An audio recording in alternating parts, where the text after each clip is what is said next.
Estamos una vez más aquí en este podcast, sígueme para más consejos, donde podemos aprender muchísimas cosas sobre oncología, enfermedades de la mujer. Hoy tenemos un invitado súper especial, tenemos al doctor Abraham Hernández, quien es oncólogo clínico acá en la ciudad de Cartagena. Abraham, bienvenido.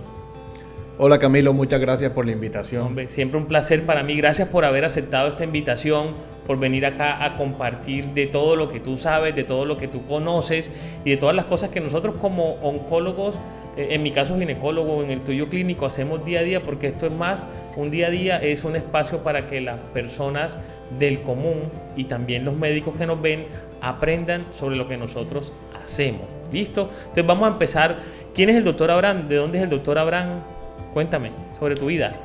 Bueno, Camilo, gracias por preguntar. Qué agradable estar aquí.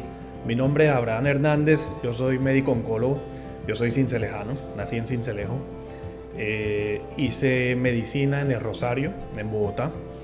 Luego fui a España, me especialicé en Valencia. Hice mi maestría en Madrid, 2 años, en oncología molecular. Trabajé en España como investigador, pero de pronto ahí descubrí que lo mío eran los pacientes. Entonces regresé, primero estuve en Boston, en el Mass General Hospital, estuve 6 meses, luego regresé a Colombia, estuve trabajando en Medellín, luego en Montería y ahora estoy en Cartagena, en el Hospital Serena del Mar, hace 3 años. Perfecto. Bueno, y hay una pregunta que de pronto muchas personas de nuestros pacientes se hacen, pero no se atreven a hacernos. Doctor, ¿por qué oncología clínica? O sea, ¿por qué escogió oncología? Si eso tiene que ver como con la muerte, como con cosas malas, ¿por qué onco? Bueno, tú y yo lo vemos diferente, ¿no? Primero, ¿a quién tiene que hacerlo? ¿A quién tiene que hacer trabajo sucio? Segundo, se van a sorprender la audiencia, pero la mayoría de veces hay cosas buenas, ¿no? O sea, la gran mayoría de pacientes que enfrentan el cáncer, contrario a lo que podemos imaginar, la gran mayoría de pacientes se curan de cáncer. Lo que pasa es que obviamente nosotros mismos, tú y yo, tenemos más en la memoria los casos que salen mal y de pronto esos son los casos que más se quedan en todos, ¿no? De hecho, claro, yo tengo un caso en la familia y eso fue lo que empezó, pues, mi abuela murió de cáncer y eso fue lo que me metió a mí en el tema de la oncología desde muy pequeño, como a muchos compañeros. Todos hemos enfrentado la enfermedad como pacientes también, como familiares. Luego más adelante también tuve que enfrentar de nuevo al cáncer y uno cuando vive esto como familiar entiende la persona que está del otro lado y todo lo grave que esto puede llegar a ser. Entonces por ahí empezó, pero luego en las rotaciones, sabes que en las rotaciones los que no son médicos no saben, pero pues nosotros vamos haciendo diferentes rotaciones. Y ahí fue donde me di cuenta que la oncología era lo mío. Fue un amor a primera vista. Fue una de mis primeras rotaciones clínicas y enseguida supe que yo quería ser oncólogo clínico.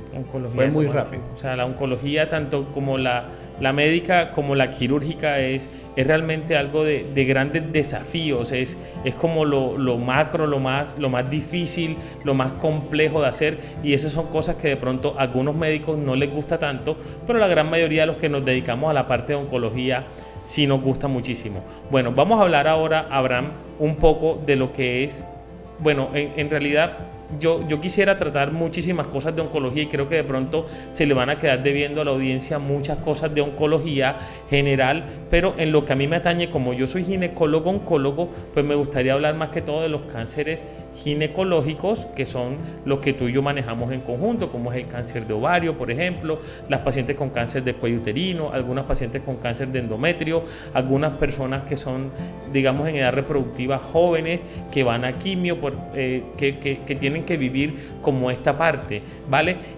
Siempre las pacientes cuando llegan a nuestra consulta, o por lo menos en mi caso yo soy quirúrgico, entonces yo soy el que hago primero el diagnóstico, me la remiten a mí el médico, me la llega con biopsia, yo hago el manejo quirúrgico a una paciente, por decir algo, con cáncer de cuello uterino.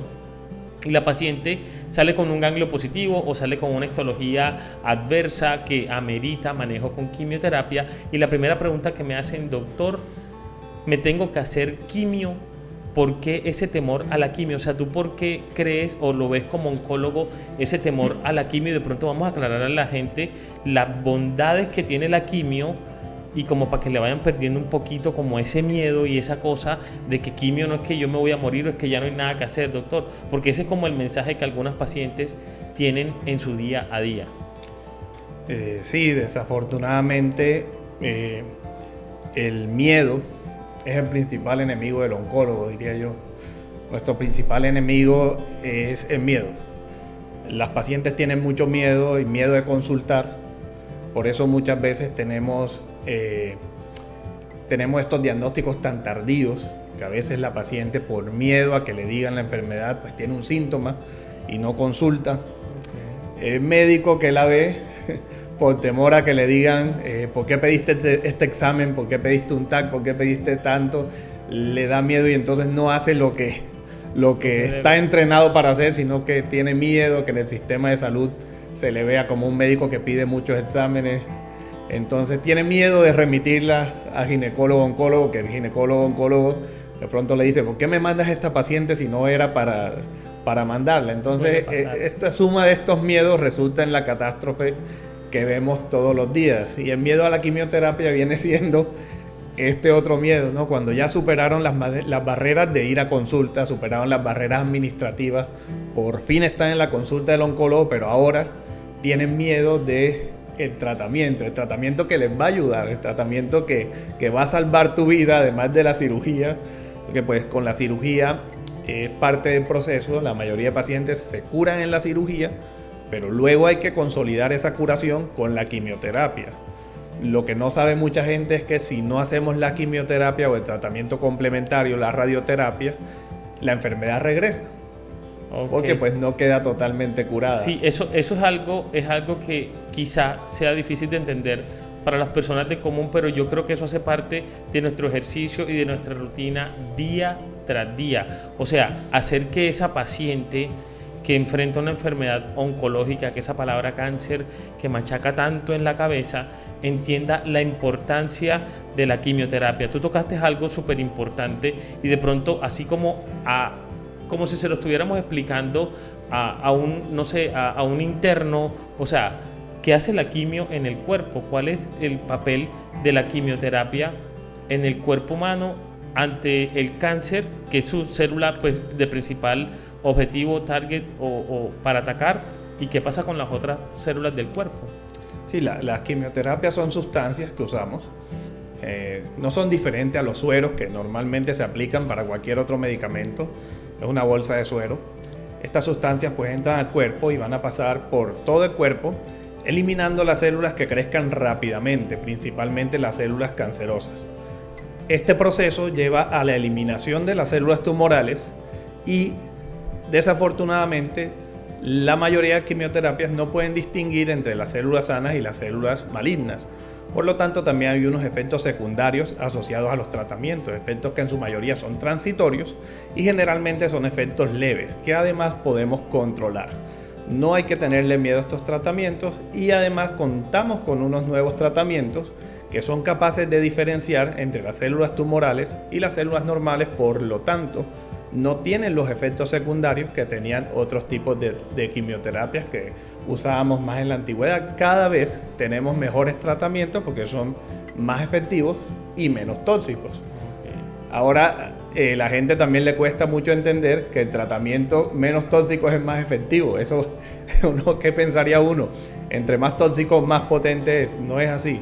Entonces, la gente tiene que venir a consulta, tiene que asistir, vencer el miedo, venir a la explicación, porque de pronto su caso no es tan grave y los medicamentos que requieren no van a causar mayores efectos secundarios. O sea, no todas las quimioterapias son iguales y eso es un mensaje que tiene que quedarle como claro a la gente, porque cuando uno dice quimio, la primera pregunta, yo que solo manejo mujeres, la primera pregunta que me hace a mí una paciente es, doctor, ¿se me va a caer el pelo? Y yo le digo, bueno, con esta sí, con esta no, con esta puede que sí, con esta eventualmente no, pero creo que eso es como uno de los temores más grandes que tiene la quimio. De pronto, cuéntame en tu experiencia, porque yo te digo como ginecólogo, oncólogo, pero tú, la primera pregunta o el temor más grande que puede presentar una paciente con la quimio, ¿cuál es? de pronto así que tú hayas visto en tu práctica de día a día? Yo creo que doctor Carmona, como sus pacientes lo conocen, y eres un tipo cariñoso con la paciente, un tipo abierto a preguntas, tus pacientes no llegan con tanto miedo, ¿no? Muchas veces es eso, es la actitud que encuentran de médicos, del sistema de salud, todo este ambiente adverso que hemos creado para el paciente oncológico. El paciente oncológico se le hace ver como si hubieran hecho algo malo y fuera culpa de ellas o de ellos haber tenido la enfermedad, y además de la enfermedad se tienen que enfrentar al médico que pone mala cara, a la secretaria que no le quiere dar la cita, al asistente que llega tarde y no le avisa a uno que está ahí, sino que le anula la cita. Todas estas situaciones ya van creando a la EPS, ¿no? Al seguro que no le aprueba su cita, a la falta de oportunidad con el especialista. Todo eso crea un ambiente ya malo. Entonces, cuando tú entras a explicarle que además de todo este problema hay un tratamiento que va a causar efectos secundarios, es difícil. Y eso también pues hay que enseñar a los colegas a que en gran parte es muy fácil. Es tener la empatía de primero preguntarle a la señora qué es lo que le da miedo, y empezamos por ahí. Correcto. Sí, porque no, yo creo a que mí me da miedo que se me cae el pelo. No a todas las mujeres se les cae el pelo, y ten en cuenta que es un periodo pequeño, corto de tiempo. Okay. Muchas veces son 3 meses, hay veces que son 6 meses, y siempre vuelve a crecer el cabello. Creo que puesto en perspectiva frente a lo malo de la enfermedad, muchas mujeres dicen, pues, tampoco es tan grave, y yo me pongo mi tratamiento y ya no me pareció el fin del mundo. Okay. Sí, eso hay que tenerlo súper claro. La empatía con el paciente oncológico, siempre lo digo, el paciente oncológico ya es un paciente que está atropellado por una enfermedad, como para que nosotros como médicos terminemos pues como machacando más y haciendo más daño sobre eso que esa paciente siente. Bueno, entrando un poco más en el tema, vamos a hablar puntualmente de los cánceres de origen ginecológico que requieren tratamiento con quimioterapia o con quimiorradioterapia, que ya hablaremos también más adelante con la doctora Angelina. Paciente con cáncer de cuello uterino, doctora Abraham, ¿qué tipo de quimioterapia normalmente reciben las pacientes con cáncer de cuello uterino localmente avanzado? Gran pregunta, porque me llevas al ejemplo perfecto. La quimioterapia que utilizamos con mayor frecuencia, o sea, la mayoría de estas pacientes que van a quimiorradioterapia llevan un esquema semanal que no produce alopecia, por ejemplo. O sea, no se les cae el cabello a estas pacientes. No se les cae el cabello a estas pacientes. Si la paciente no le dice a nadie que está recibiendo quimio, nadie lo va a saber. Nadie lo va a saber. Eso es algo que yo le digo a mis pacientes también. Entonces, ¿van con qué medicamento? Con el cisplatino, el cisplatino. Este es un medicamento que normalmente produce caída de cabello, pero cuando se hace en el esquema de la quimiorradioterapia para cuello uterino, okay. O sea, hay que entender que cada tipo de tumor se trata de manera distinta. En este esquema semanal, durante la radioterapia, normalmente no hay caída del cabello. Okay. Hay muy pocos casos de caída del cabello. ¿Y el objetivo de dar este medicamento a las pacientes con cáncer de cuello uterino, cuál es? Curar a la paciente de su enfermedad. Curar a la paciente. El medicamento va a producir una sensibilización de esa célula tumoral que hace que responda de una mejor manera al tratamiento concomitante o en conjunto con la radioterapia. ¿Listo? Listo. Paciente que sale con un ganglio positivo en cáncer de cuello uterino o que tiene ya de pronto un compromiso metastásico a pulmón o a hígado, ¿qué medicamento se le da a estas pacientes de quimioterapia? Actualmente tenemos un gran avance en este tipo de tumores. Esto es nuevo en Colombia. No es nuevo en el mundo, pero es nuevo en Colombia. Ahora sumamos, además de la quimioterapia que veníamos haciendo naturalmente y otros medicamentos que se llaman antiangiogénicos, ahora tenemos la inmunoterapia sumada al tratamiento. Ya tenemos pacientes en Cartagena en esta terapia nueva. Nosotros pues contamos con la disponibilidad de los tratamientos rápidamente, de los últimos avances que tenemos, y ya tenemos pacientes en este manejo en nuestra institución. Este nuevo abordaje es más efectivo. Y además la inmunoterapia utiliza las mismas células, las células inmunes de la mujer para destruir al tumor. Es decir, es tu mismo cuerpo el que está haciendo el efecto antitumoral. El medicamento solamente hace que se libere esas células inmunes porque normalmente el tumor no las deja ejercer su acción. Bajo el efecto del medicamento, la célula inmune se libera y es esta misma célula inmune la que destruye el tumor. Esta estrategia ha demostrado ser más efectiva que las quimioterapias convencionales y cuando las usamos combinadas tenemos aún una mayor efectividad. Estos tratamientos además están produciendo lo que llamamos largos respondedores, que son personas que superan toda la expectativa que uno tiene estadísticamente de un tumor metastásico. Son pacientes que, pues la verdad, el 17% de los pacientes, en todos los estudios se ha demostrado que el 17% de los pacientes van a responder mucho más allá de lo esperado. Entonces sí, ya no estamos hablando de que todas las mujeres con cáncer de cuello uterino con metástasis tengan un pronóstico a corto plazo. Con estos nuevos tratamientos tenemos un grupo pequeño, pero lo tenemos. Un grupo pequeño de mujeres que a pesar de tener metástasis van a vivir muchos más años. Okay, eso es magnífico porque antes de la llegada de estos medicamentos, tener una metástasis hepática o una progresión era casi que una sentencia de muerte. Ya hoy en día sabemos pues que no es así, ¿vale? También hay otro grupo de pacientes, de pronto en menos medida, porque no es tan frecuente como el cáncer de cuello uterino, pero también lo vemos, y son las pacientes de cáncer de endometrio que pueden tener algún tipo de histología agresiva, como por ejemplo los carcinosarcomas o cánceres de endometrio de células claras o de los serosos estos de alto grado que sabemos que son bastante agresivos y que normalmente son pacientes que requieren después de la cirugía un manejo con quimioterapia. ¿Qué tipo de quimioterapia se le da a estas pacientes, doctor Abraham? Sí.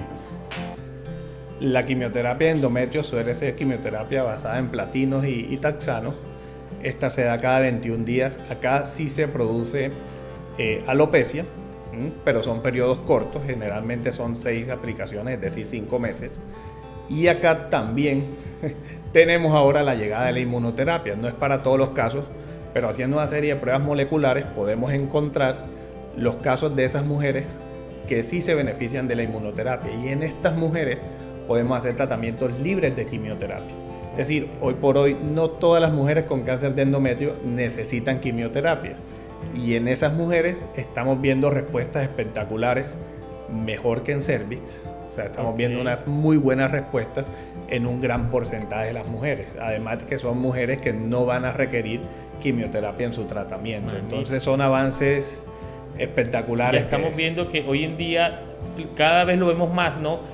Cáncer no es igual a quimio de la mala, de la que las pacientes toman como que la que da más náusea, la que pone a la paciente mal o a la que pone a la paciente en peores condiciones que las que llegó a nuestra vida. Bueno, otro de los cánceres que yo creo que es de tus grandes pasiones, porque además eres uno de los speakers más reconocidos a nivel nacional, y es el cáncer de ovario. Vamos, casi todas las pacientes que tenemos la oportunidad de ver, los ginecólogos, oncólogos, el cáncer de ovario es el cáncer ginecológico más letal que existe. Sabemos que la gran mayoría de las pacientes nos van a llegar a un estadio avanzado, donde muy pocas veces tienen chance de una citorreducción a pesar de nuestro gran esfuerzo quirúrgico como cirujanos. Son cirugías multiviscerales de horas, de complicaciones que a veces no son posibles de realizar, pero que casi que todas estas pacientes después de una citorreducción de este tipo o de una toma de biopsias para quimioterapia no adyuvante van a requerir quimioterapia. ¿Cuál quimioterapia se le da a este grupo de pacientes? En estas pacientes también la quimioterapia es basada en platinos y taxanos, también cada 21 días. Suelen requerir entre 4 y 6 aplicaciones, antes o después de la cirugía, suele variar. Pero acá es donde tenemos otro de los avances más importantes, o yo considero el avance más importante en oncología en los últimos tiempos, que es la aparición de lo que se llaman inhibidores PARP. Estas son unas pastillitas, unas pequeñas pastillitas que se toman en dosis pequeñas diariamente, y estas pastillitas cambiaron la historia natural del cáncer de ovario. Esto es un hito en la oncología clínica porque pasamos de pacientes donde la recaída era la regla, es decir, en Alemania, en Japón, en Nueva York, en todas partes. No importa, en el mejor ginecólogo, oncólogo del mundo, el mejor oncólogo clínico del mundo, no podían hacer nada más por estas pacientes. 70% de las pacientes, después de un tratamiento excelente, recaían. Es decir, 7 de cada 10 pacientes que uno le decía, estás curada, en menos de 3 años ya tenían enfermedad nuevamente. Con los avances de las pruebas moleculares, encontramos que en la mitad de las pacientes se les puede hacer un tratamiento adicional con estos tratamientos que además son orales, que además no hacen caer el cabello, que además los tenemos disponibles en Colombia y los usamos diariamente. Con estos tratamientos la historia cambió. Solamente el 30% de las pacientes recaen y ahora el 70% de las pacientes quedan sin enfermedad. Excelente, eso es una muy buena noticia para el cáncer de ovario.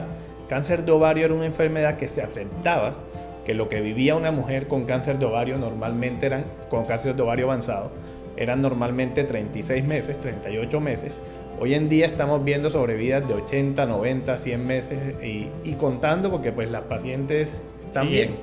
Están bien. La pastillita se toma, depende de la marca, 2 o 3 años y la verdad ha sido un trabajo bonito tener estos medicamentos en Colombia porque fuimos uno de los últimos países en tener acceso a estos medicamentos y bueno, porque son realmente muy buenos, pero así mismo son bastante costosos para nuestro sistema de salud. Tal vez algunos de los que nos estén escuchando saben la pelea que dimos por traer estos medicamentos a Colombia, cartas, conferencias, dimos la batalla junto a la industria, junto a otros médicos, tenemos un grupo, el Grupo Colombiano de Investigadores en Ginecología Oncológica, GESIGO, que es el único grupo multidisciplinar que existe en Colombia.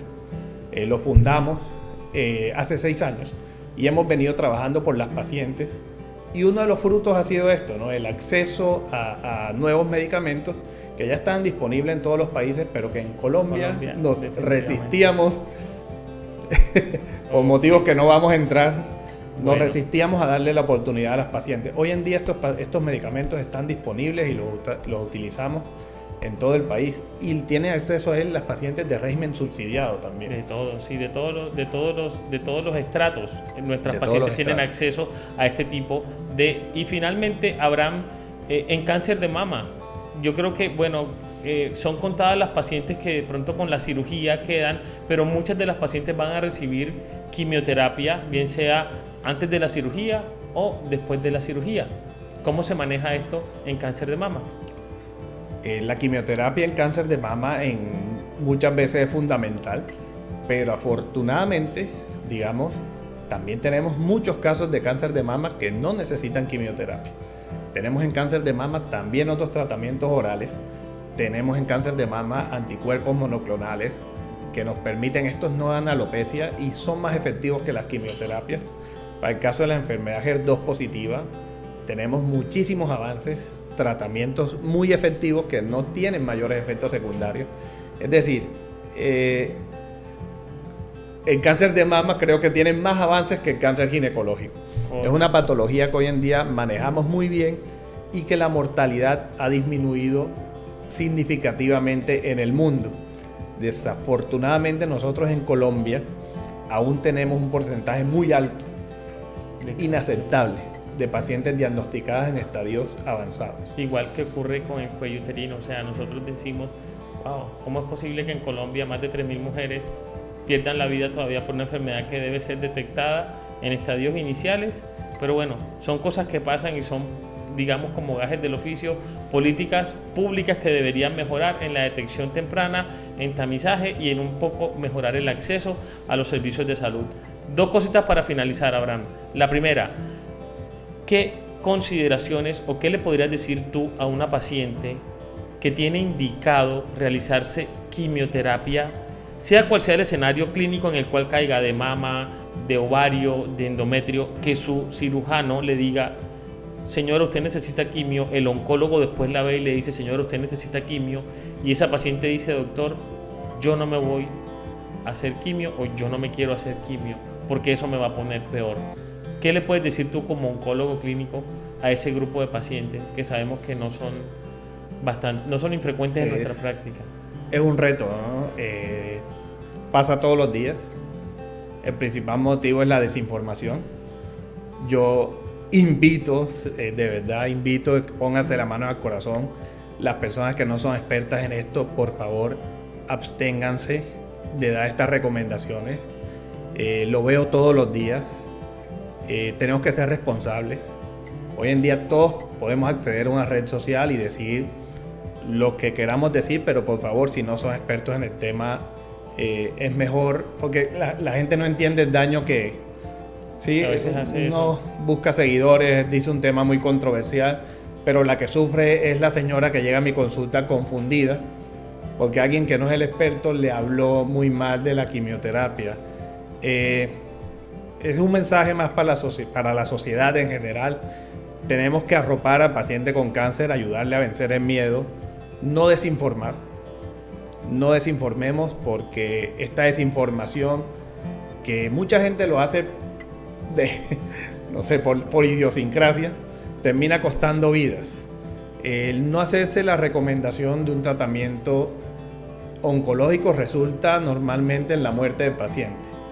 Entonces, eso es lo que finalmente va a pasar. Y es siempre una muerte dolorosa, porque cuando una enfermedad oncológica progresa, donde sea, en la mama, en el pulmón, en la próstata, en donde quiera que progrese, va a ser una enfermedad realmente bastante dolorosa. Los que hemos visto el ocaso de la vida de muchos pacientes oncológicos, sabemos el sufrimiento que hay.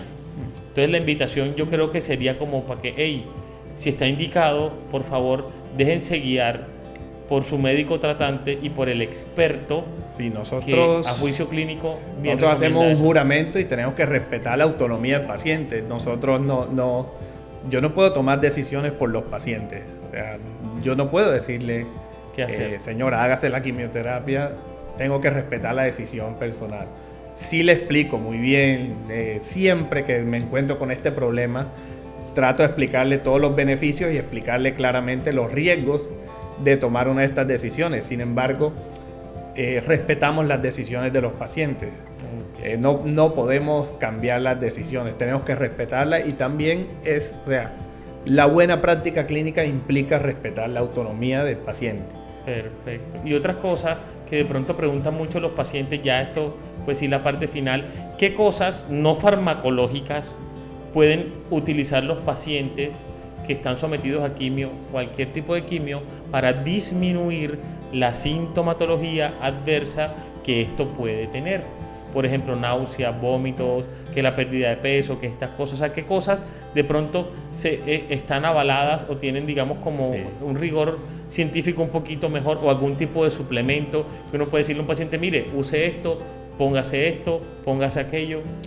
Hay que tener mucho cuidado, ¿no? De nuevo, mi recomendación es, más que para los pacientes, para las personas que hacen recomendaciones sin ser expertos en la materia.